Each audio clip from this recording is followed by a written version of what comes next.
Hello foodies, welcome to ಭೋಜನ ಭಂಡಾರ. ಇವತ್ತಿನ recipe ನಾವು ಮೋಮೋಸ್ ಮಾಡ್ತಾಯಿದ್ದೀವಿ.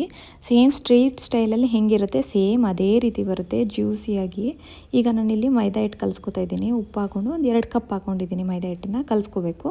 ಹಾಗೆ ಅದ್ರ ಜೊತೆಗೆ ನಾವು ಏನು ಮಾಡಬೇಕಂದ್ರೆ ಸ್ವಲ್ಪ ಇದನ್ನು ಚೆನ್ನಾಗಿ ಕಲಿಸ್ಕೊಂಡು ಎಣ್ಣೆ ಹಾಕ್ಕೊಂಡು ಮತ್ತೆ ಕಲಿಸ್ಕೋಬೇಕು. ಕಲಿಸ್ಕೊಂಡು ನೆಕ್ಸ್ಟ್ ಇಲ್ಲಿ ನಾನು ಚಟ್ನಿಗೆ ರೆಡಿ ಮಾಡ್ಕೋತಾ ಇದ್ದೀನಿ. ಒಂದು ಕಡೆ 3 ಟೊಮೊಟೊನ ತೊಗೊಂಡಿದ್ದೀನಿ, 10 ಗುಂಟೂರು ಚಿಲ್ಲಿ ಹಾಗೆ 2 ಬ್ಯಾಡಗಿ ಚಿಲ್ಲಿನ ತೊಗೊಂಡಿದ್ದೀನಿ. ನೆಕ್ಸ್ಟ್ ಅದನ್ನಿಟ್ಟು ನಾನು ಈ ಕಡೆ ಮೋಮೋಸ್ಗೆ ರೆಡಿ ಮಾಡ್ಕೊತೀನಿ. ಇಲ್ಲಿ ಬೆಳ್ಳುಳ್ಳಿ ಮತ್ತು ಜಿಂಜರ್ನ ಪೀಸ್ ಮಾಡಿ ಹಾಕ್ಕೊಂಡು ಚೆನ್ನಾಗಿ ಫ್ರೈ ಮಾಡ್ಕೊತಾ ಇದ್ದೀನಿ. ನೆಕ್ಸ್ಟು ಈರುಳ್ಳಿ ಹಾಗೆ ಕ್ಯಾರೆಟು ಮತ್ತು ಕ್ಯಾಬೇಜು ಇಷ್ಟನ್ನು ನಾನು ಹಾಕ್ಕೊಂಡು ಸ್ವಲ್ಪ ಫ್ರೈ ಮಾಡ್ಕೊತೀನಿ ಒಂದು 2-3 ನಿಮಿಷ.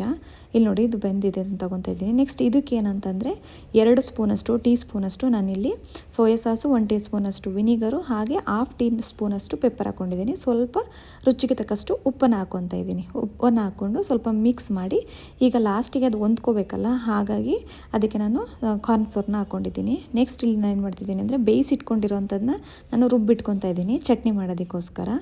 ಸೊ ಚಟ್ನಿ ಮಾಡೋದಕ್ಕೋಸ್ಕರ ಬೇಯಿಸಿಟ್ಕೊಂಡು ಮತ್ತೆ ಅದನ್ನು ಒಂದು ಸ್ವಲ್ಪ ಆಯಿಲ್ ಹಾಕಿ ಅದಕ್ಕೂ ಕೂಡ ಗಾರ್ಲಿಕ್ ಮತ್ತು ಜಿಂಜರ್ನ ಹಾಕಿ ಫ್ರೈ ಮಾಡಿ ನೆಕ್ಸ್ಟ್ ನಾನೇನು ರುಬ್ಬಿಟ್ಕೊಂಡಿರ್ತೀನಲ್ಲ ಅದನ್ನು ಫ್ರೈ ಮಾಡ್ತಾಯಿದ್ದೀನಿ. ಅದನ್ನು ಫ್ರೈ ಮಾಡಿ ಇದು ಕೂಡ 1 ಟೀ ಸ್ಪೂನಷ್ಟು ಸೋಯಾ ಸಾಸು ಹಾಗೆ 1 ಟೀ ಸ್ಪೂನಷ್ಟು ನಿಮಗೆ ವಿನಿಗರ್ ಹಾಕಿ ನಾವು ಫ್ರೈ ಮಾಡಿದರೆ ನಿಮಗೆ ಚಟ್ನಿ ರೆಡಿ ಆಗುತ್ತೆ ಖಾರವಾಗಿ. ಬೇಕಂದರೆ ಚಿಲ್ಲಿ ಫ್ಲೇಕ್ಸ್ ಕೂಡ ಹಾಕೋಬೋದು.